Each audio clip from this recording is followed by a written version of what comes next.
Hi, Avery. Sorry I'm getting to this late, but let's try this question together.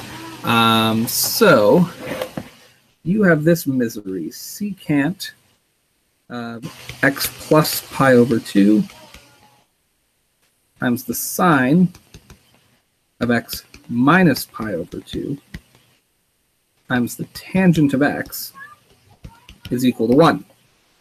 So obviously we're going to do this as left side and right side, but the right side is just 1, so there's nothing to be done over there. So we have to focus over here. Now you've correctly identified that the secant is just 1 over the cosine. So what I would say is just make this a fraction, and if secant's on the top, that's the same thing as cosine being on the bottom. So we'd say the cosine of x plus pi over 2, and on the top we're going to have the sine of x minus pi over 2. And then I'm going to leave tan x for now by itself over here. The reason being, over here, I think we're going to need to remind ourselves of this rule, which is that the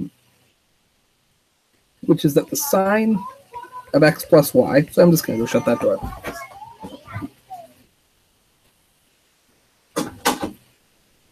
There's some intense Mario Kart action going on in the next room. The sine of x plus y is equal to sine x times cos y plus or minus cos x times sine y.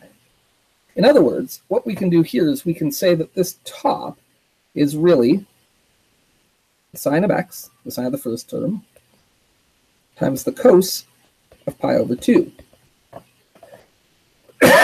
And then since this is minus, it will be minus the cosine of x times the sine of pi over 2. And then on the bottom, we can do the same thing, but with the cosine rule. And the cosine rule is a little bit different, so you have to be careful and watch it. The cosine of x plus y is equal to cos x times cos y plus or minus sine x times sine y, just like that. And so in that case, we here would say this is equal to the cosine of x times the cosine pi over 2 minus the sine of x times the sine of pi over 2. And then this whole thing is still multiplied by tangent of x. Now, what you need to remember here is that pi over 2 is 90 degrees, right? So we can actually evaluate that. We can actually say the sine pi over 2. Oh, right. I need my math editor here. So insert. We want to do some math.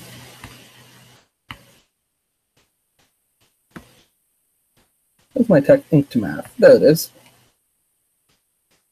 The sine pi over 2 equal to, and here we can just say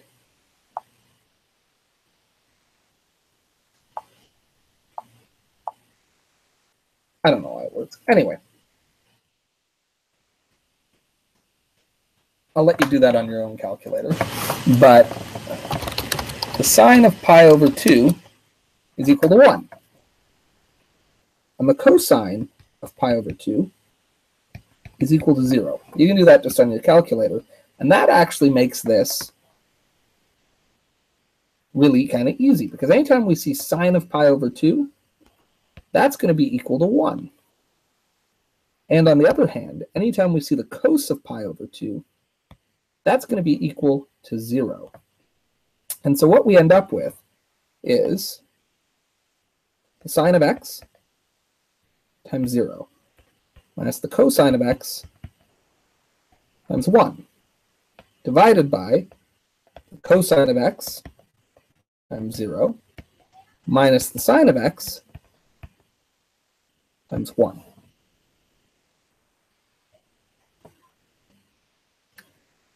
And again, the reason for that is because the sine of pi over 2 equals 1. The sine of cosine over 2 equals 0. Well, anything multiplied by 0 is just nothing. So that goes away, that goes away. And anything times 1 is just itself. And so we end up with, oh, and this is all times tan x, of course. So we end up with the negative cosine of x divided by the negative sine of x times the tangent of x. And of course, a negative divided by a negative just leaves us with a positive. So we have cosine of x divided by sine of x. And of course, don't forget that tangent is just